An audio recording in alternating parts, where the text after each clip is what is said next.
বিসমিল্লাহির রহমানির রহিম। সুপ্রিয় দর্শক, আসসালামু আলাইকুম। টেনিস কিচেনে সবাইকে অনেক অনেক শুভেচ্ছা জানাচ্ছি আমার আজকের রেসিপিটি দেখার জন্য। আমি আজকে যে রেসিপিটা শেয়ার করব সেটা হচ্ছে কই মাছ ভুনা করব। এটা একটা কমন রান্না, আমরা সবাই পারি, কিন্তু আমি আমার রেসিপিতে শেয়ার করছি। আশা করছি নতুন যারা রাঁধুনি আপু আছেন তাদের অনেক কাজে দিবে। রেসিপিটা সাদা ভাতের সাথে খেতে কিন্তু অসাধারণ লাগে এবং পোলাওয়ের সাথে পরিবেশন করা যায়। তো সহজ রেসিপিতে আমি রেসিপিটা শেয়ার করছি, আশা করছি সবার ভালো লাগবে। এবার দেখে নেওয়া যাক মূল রেসিপিটি। এখানে আমি কই মাছ নিয়েছি 6 পিস, ভালো করে কেটে ওয়াশ করে নিয়েছি। আর মাছের গাটা একটু কেচে দিয়েছি, এতে করে মশলাটা ভালো করে প্রবেশ করবে। সামান্য একটু মরিচের গুঁড়া, হলুদ আর একটুখানি লবণ দিয়ে নিলাম। আর এক টুকরো লেবুর রস আমি নিয়ে নিচ্ছি। মাছটা ভালো করে মেখে ম্যারিনেট করব। এভাবে ভালো করে মেখে মাছটা ম্যারিনেট করে রাখবো 10 থেকে 12 মিনিট।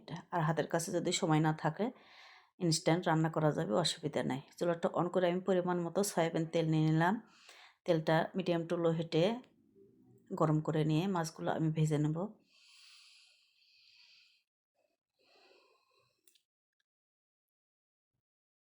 আমি সবগুলো মাছ দিয়ে দিচ্ছি আর একটুখানি হতে দেব যাতে এক পাশটা হয়ে আসে, তারপরে উল্টে পাল্টে আমি মাছগুলো ভেজে নেব। একেবারে মুসমুসে করে ভাজতে হবে না, জাস্ট 60% ভেজে নিলেই হয়ে যাবে। আমার মাছ ভাজাগুলো হয়ে গেছে, আমি তুলে নিচ্ছি। আর সেম প্যানে আমি দিয়ে দিচ্ছি 1 কাপ পেঁয়াজ কুচি করে কেটে নিয়েছি। পেঁয়াজটা নেড়েচেড়ে একটু ব্রাউন করে ভেজে নেব। একেবারে বেরেস্তা করতে হবে না, একটুখানি ব্রাউন কালার ধরে আসলেই হয়ে যাবে। আমি মশলা অ্যাড করছি লাল মরিচের গুঁড়া 1.5 চা চামচ, লবণ স্বাদ মতো, হলুদের গুঁড়া 1 চা চামচ, ধনিয়া জিরের গুঁড়া 1 চা চামচ।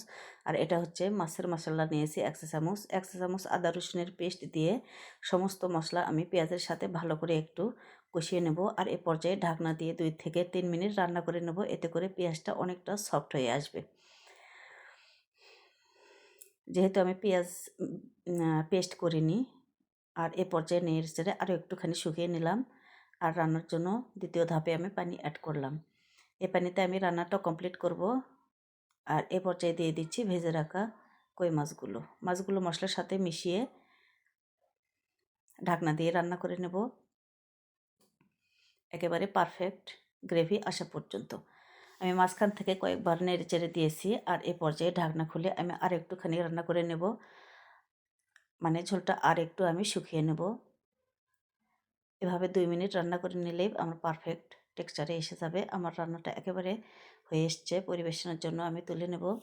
তো দর্শক, এভাবে অনেক সহজে তৈরি হয়ে গেল অনেক মজাদার কই মাছ ভুনা। আর এটা কিন্তু সাদা ভাতের সাথে খেতে অসাধারণ লাগে, পোলাওয়ের সাথে পরিবেশন করা যায়। আশা করছি আজকের রেসিপিটি আপনাদের ভালো লাগবে। ভালো লাগলে ফেসবুক পেজটি ফলো করে নিন, ফ্রেন্ডস অ্যান্ড ফ্যামিলির সাথে সম্ভব হলে বেশি বেশি শেয়ার করবেন। আর যারা ইউটিউব চ্যানেল থেকে দেখছেন তারা প্লিজ চ্যানেলটি সাবস্ক্রাইব করে সাথে থাকার অনুরোধ জানাচ্ছি। আজকের রেসিপি দেখার জন্য সবাইকে ধন্যবাদ জানাচ্ছি। আর আগামী রেসিপি দেখার আমন্ত্রণ জানিয়ে আজকে বিদায় নিচ্ছি। সে পর্যন্ত সবাই অনেক অনেক ভালো থাকুন। আল্লাহ হাফেজ।